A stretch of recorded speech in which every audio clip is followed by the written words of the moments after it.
సికింద్రాబాద్లోని doctor Narayana college of hotel మేనేజ్మెంట్లో 100% job guarantee 966365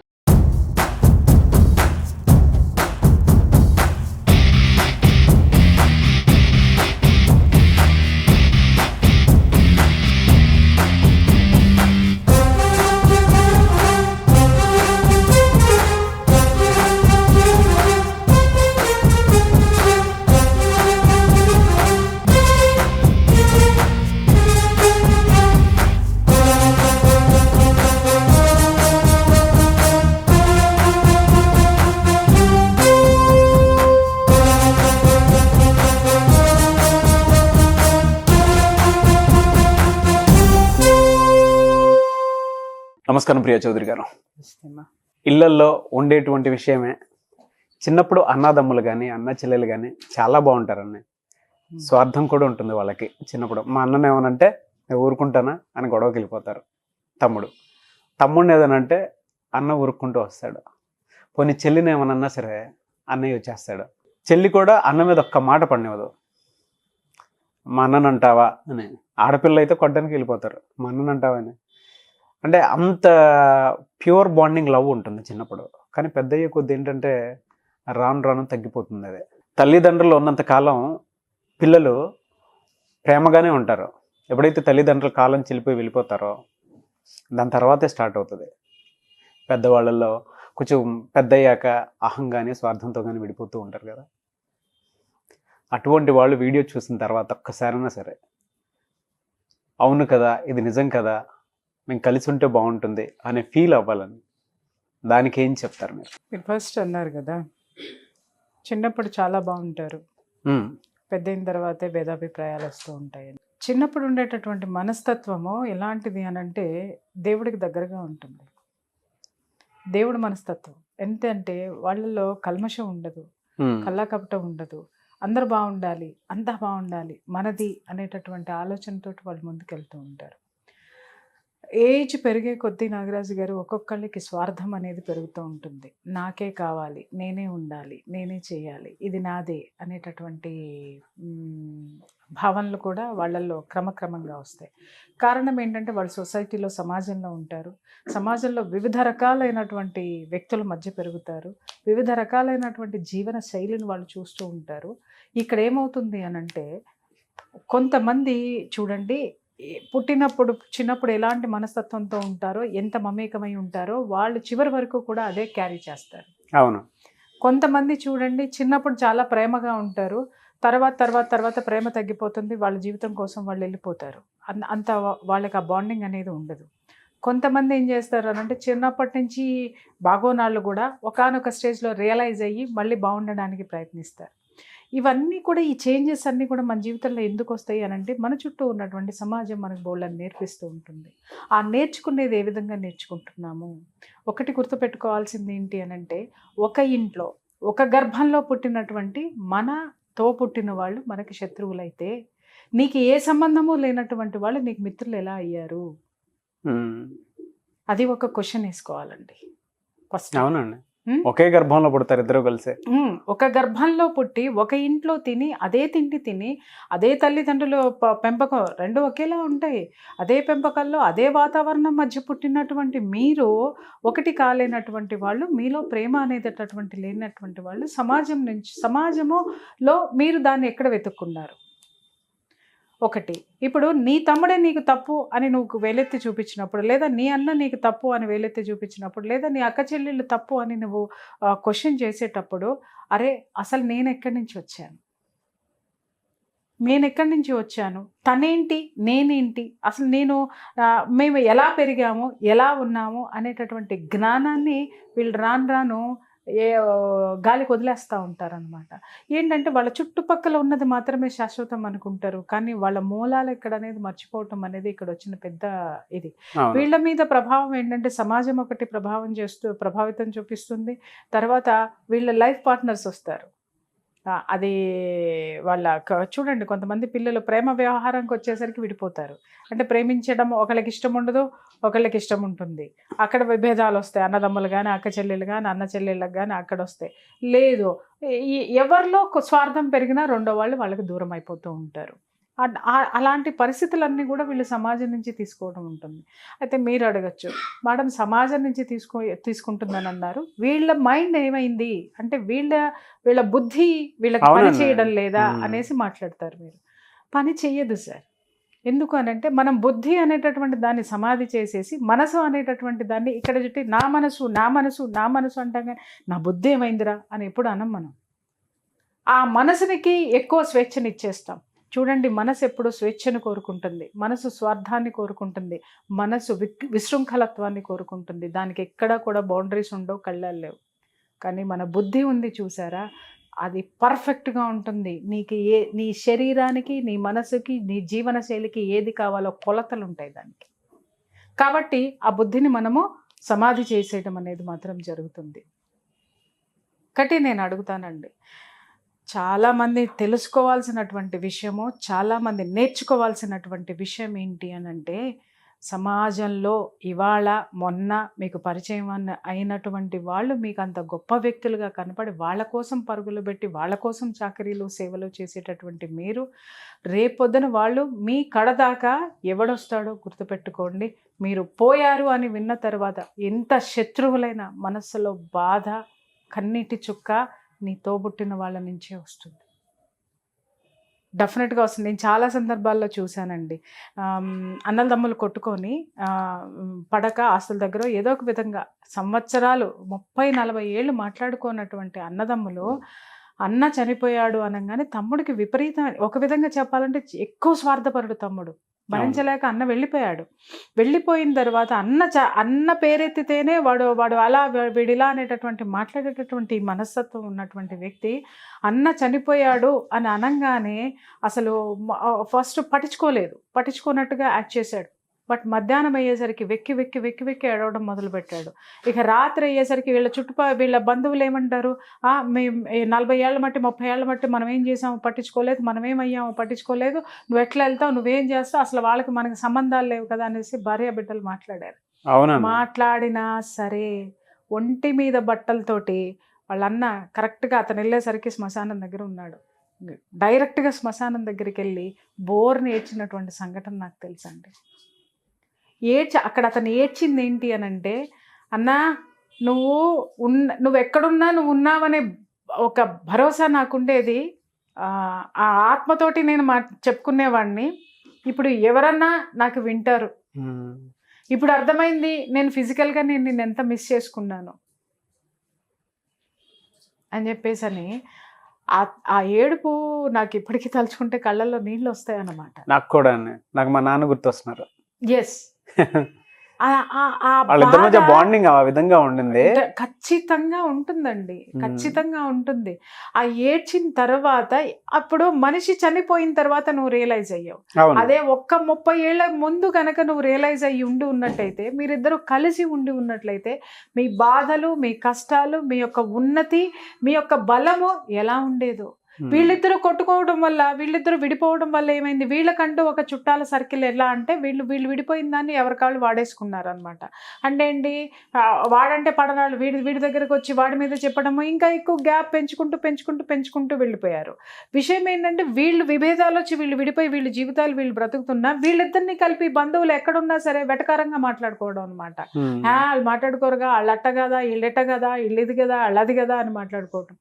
ఎప్పుడైనా సరే చూడండి నాగరాజు గారు, సంఘటితంగా ఉంటేనే, మనం కలిసి ఉంటేనే, ఐకమత్యంగా ఉంటేనే మన బలగం పెరుగుతుంది.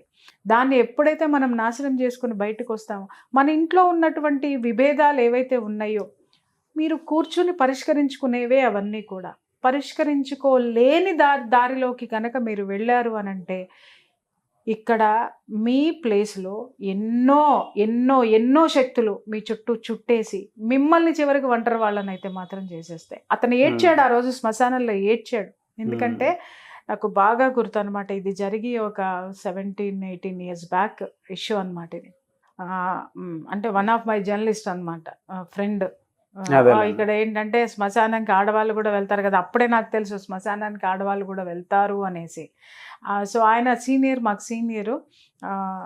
అందరం వెళ్ళాము, మిత్రులు అందరం కలిసి వెళ్ళిన తర్వాత అప్పుడు అతను వచ్చి ఏడ్చిన ఏడుపుకి ఆ తర్వాత ఏం జరిగింది అంటే వాళ్ళ కుటుంబ సభ్యులు చెప్పటం అనేది జరిగింది ఇక్కడ. ఆ సంఘటన, అతను మాట్లాడే మాటలు ఏంటి అనంటే, అన్న ఎంతోమంది మనల్ని విడగొట్టడానికి వచ్చారన్నా, కానీ మనల్ని కలపడానికి మనం ఎందుకు ముందుకు రాలేదన్నాయి, మనం ఎందుకు ముందుకు రాలేదన్నాయి, నువ్వు ఒక హస్తం ఎందుకు ఇవ్వలేదన్నాయి, నేనెందుకు చేయలేదన్నాయి అని చెప్పేసి అని అతను ఆ 30 సంవత్సరాల ఉన్నటువంటి బాధ మొత్తం కూడా వెళ్ళగక్కి ఒక విధంగా ఆయన ఏమైపోతాడోనని చెప్పేసి అని అటు నుంచి అటు మేము హాస్పిటల్కి తీసుకెళ్ళడం అనేది జరిగిందనమాట. తర్వాత ఇంకా అతను ఆ సంఘటన తర్వాత వాళ్ళ వదినకి వాళ్ళ పిల్లలకి అతను సారీ చెప్పి కలిసి ఉందామని చెప్పేసి వాళ్ళ ఇంట్లో వ్యక్తులను కూడా సర్ది చెప్పి ఆయన ఏంటి, ఆయనకు కావాల్సింది ఏంటి.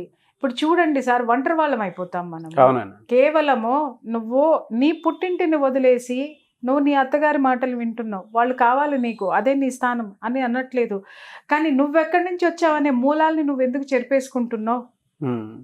ఇక్కడ రెండోది కూడా ఇక్కడ 2 కారణాలు ఉంటాయి సార్. ఇక్కడ వీళ్ళిద్దరిలో స్వార్థపరులు ఉంటారు, భయంకరమైన స్వార్థపరులు ఉంటారు.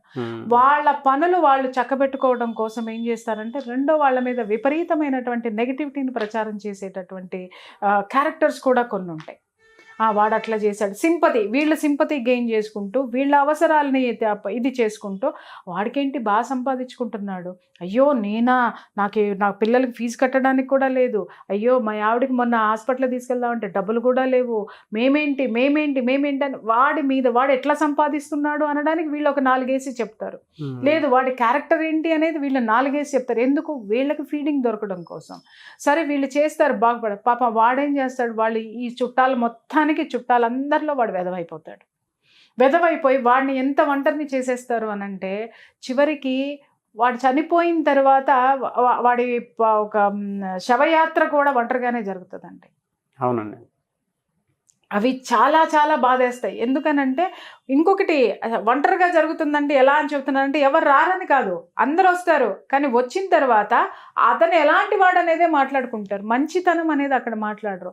అట్లా చేసుకున్నాడు, తమ్ముడు ఉంటే పోయేది కదా, ఇప్పుడు చూడు ఎవరు లేకుండా చేసుకున్నాడు, అయ్యో అట్లా చేశాడు, ఇట్లా చేశాడు, అట్లా ఇది అదే అని చెప్పేసి అని ఈ చెప్పుడు మాటలు ఎవరైతే చెప్పి పెట్టి ఉంటారో ఆ చెప్పుడు మాటల్ని అల్లుకుంటూ ఉంటే సార్ ఆ ఆత్మ ఏడుస్తుంది సార్. అప్పుడు నేనిది అని చెప్పుకోవడానికి ఆ ఆత్మ మాట ఎవరికి వినపడదు.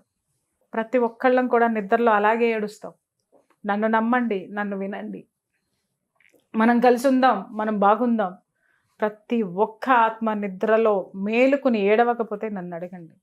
ఇది నిత్యం జరిగేటటువంటిది సార్. ఎంతమంది మనకి బలగాలున్న రక్త సంబంధంలో ఉన్నటువంటి బలము అది ఎవ్వడూ పోడ్చలేనటువంటిది సార్.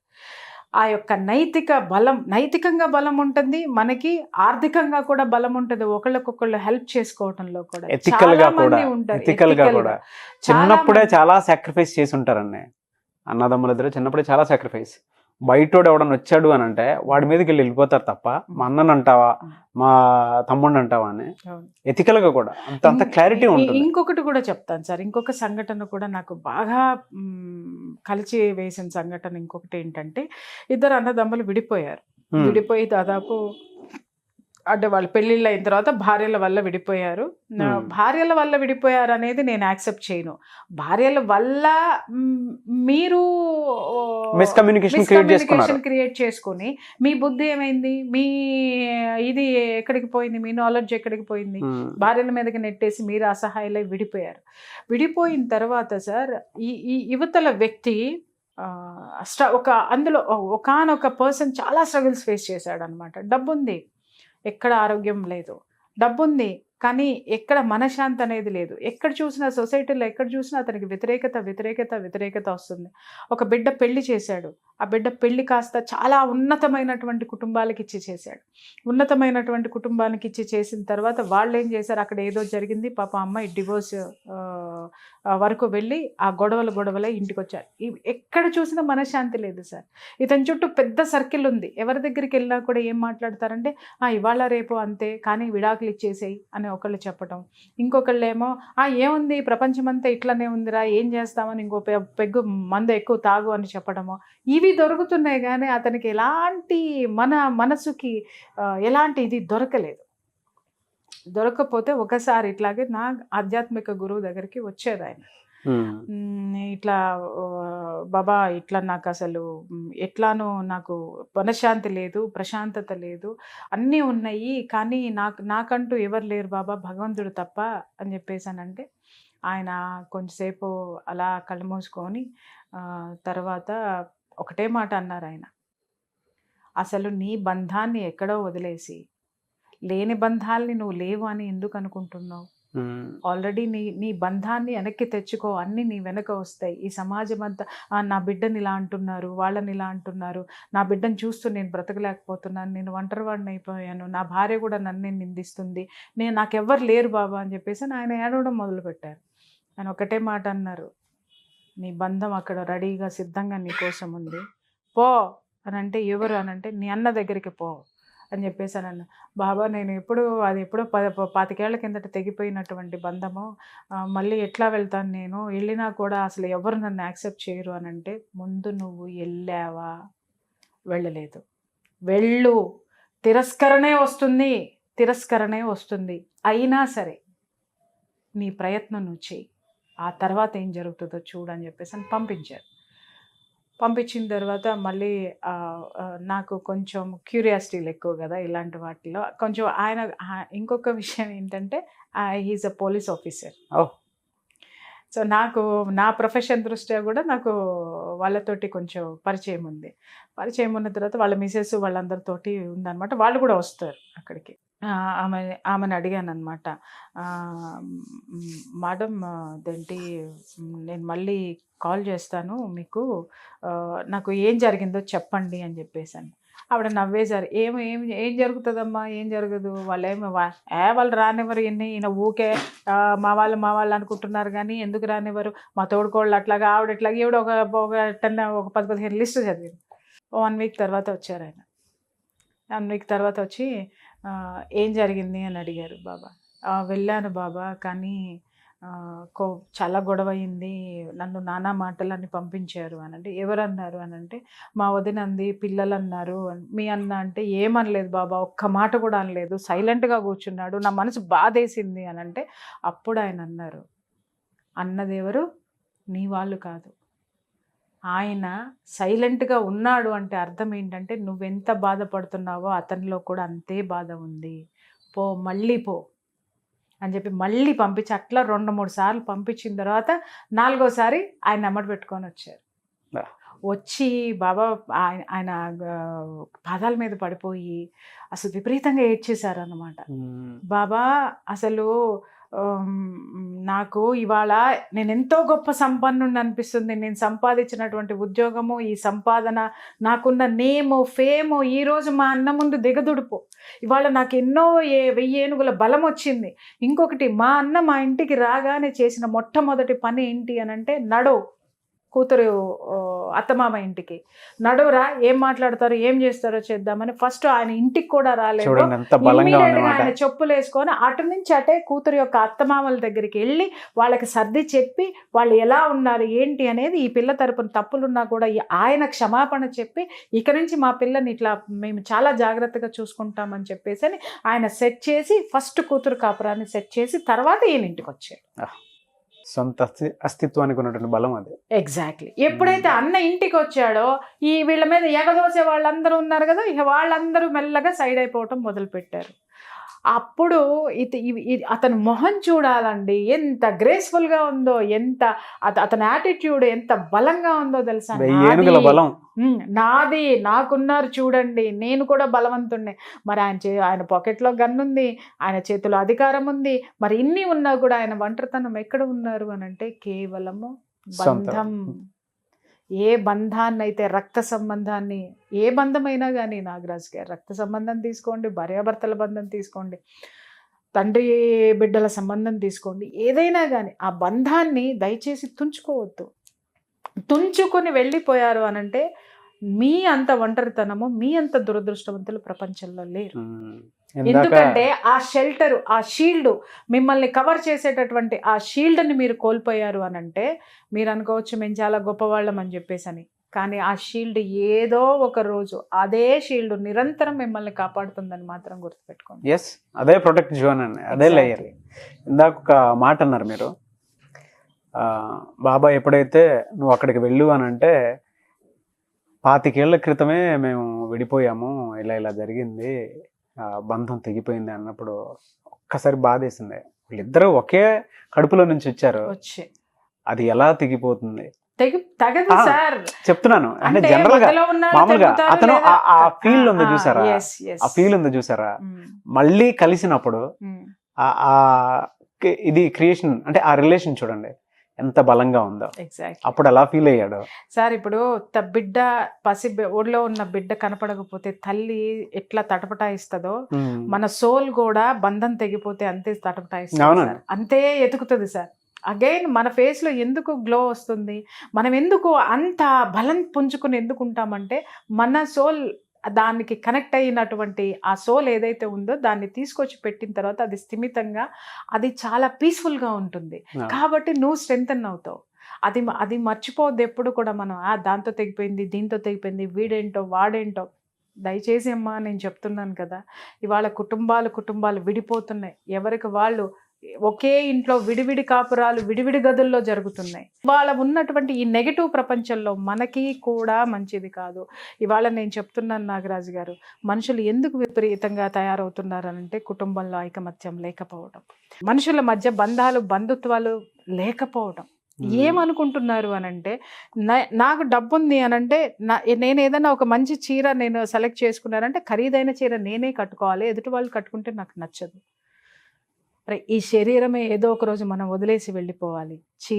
చీర విషయంలో నువ్వు ఈర్ష్యని, అసూయని, ద్వేషాన్ని, నా బిడ్డ మాత్రమే అమెరికా పోవాలి, ఇంకెవరు పోవటానికి వీల్లేదు అని నువ్వు మాట్లాడుకున్నావు అనంటే నీ బిడ్డను అక్కడ కాపాడటానికి 10 మందిని ఇక్కడి నుంచి నువ్వు పంపించు.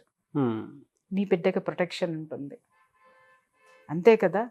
నువ్వు అక్కడికి వెళ్ళి ఇట్లా ఏ విధంగా నేనే అనుకుంటే పక్కింటోడి పిల్ల డాక్టర్ అయింది అని అంటే నీకు ఇక్కడ ఎక్కడ లేని ఈర్ష్య, ద్వేష, అసూయ వచ్చేస్తాయి.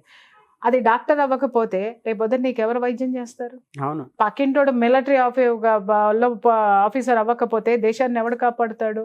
నీ ఇంట్లో ఉన్నటువంటి నీ అన్న కూతురో, నీ తమ్ముడు కూతురో, నీ చెల్లెలు కూతురో గొప్పది అవ్వకపోయి ఉంటున్నట్టయితే నా కుటుంబం పలానా అని నువ్వు గర్వంగా ఎక్కడెత్తి చూపించుకుంటావు?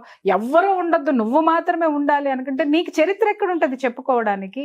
నువ్వు మాత్రమే గొప్పదాని అనంటే ప్రపంచం తీసుకోదు.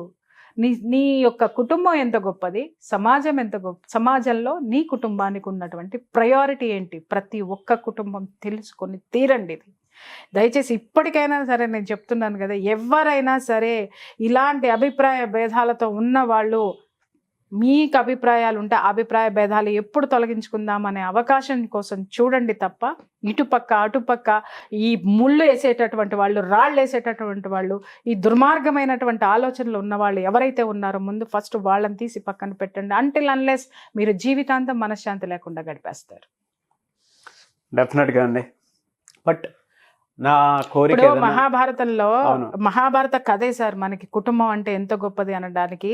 మహాభారతంలో ధర్మరాజు ఒక మాట చెప్తాడు, ఏమని అనంటే మేము పాండవులు 5, కౌరవులు 100 మంది, మేము 5, వాళ్ళు 100 మంది, కానీ మేము కొట్టుకుంటాం, కానీ మా మీదకి ఎవడైనా వస్తే మేము 105 అని చెప్తాడు.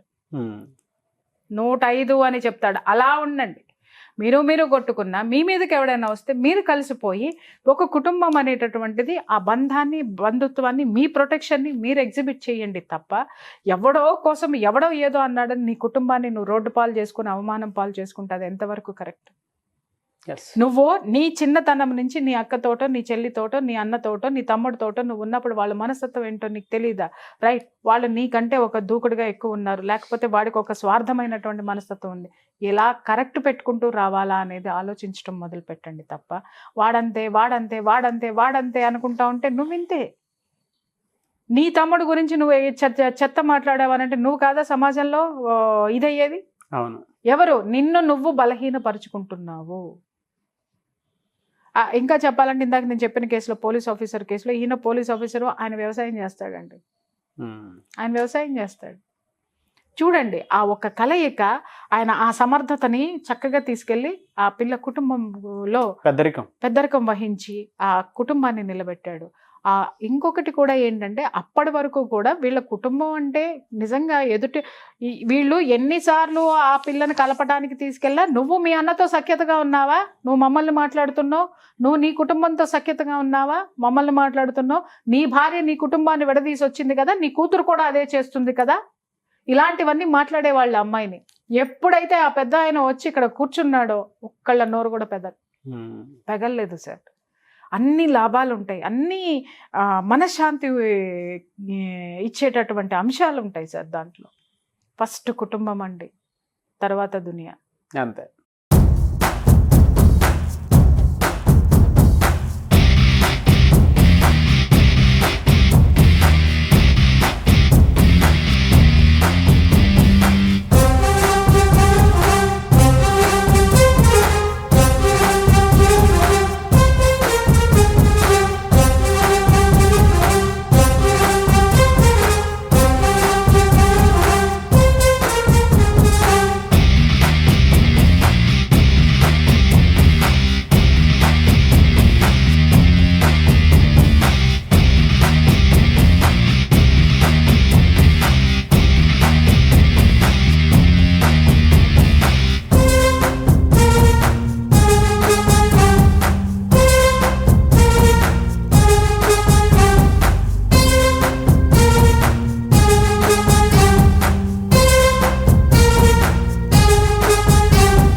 సుమన్ టీవీలో మీ పర్సనల్ అండ్ బిజినెస్ ప్రమోషన్స్ కోసం కింది నెంబర్కి కాంటాక్ట్ చేయండి.